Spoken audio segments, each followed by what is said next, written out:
After decades of agitating for women to be fully involved in the economy, attention is turning to men who have largely taken a back seat in these programs. With 61% of businesses in Uganda owned by men, experts say their full empowerment is equally crucial to economic growth. A national conference has brought together men from across the country to address the challenges they face in building strong households and boosting income. The goal is to prepare more Ugandan families for export-ready production and opportunities. Today the lessons I shared with the men is that in entering the field of exporting fresh fruits and vegetables, it's a tricky field.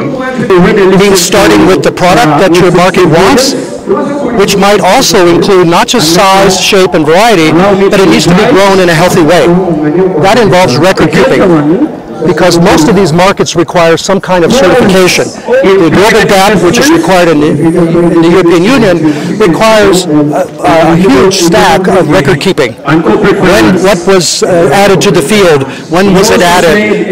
What were things sprayed? When was the harvest taking place? The reason we do a men's session is to raise the levels of awareness on their responsibility at household, community or enterprise level, especially for incomes at home.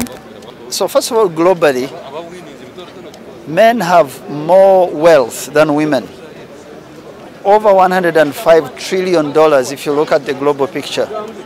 They also own more than 65% of all global wealth. In Uganda, men own more than 61% of all businesses. But there is a figure which is rising, which we saw in our last census. 10 million households, 33% or 3.3 million are women-headed homes. That figure, partly we are addressing the responsibility of men at income level. At the men's conference, speakers highlighted the strategic importance of male engagement in advancing gender equality.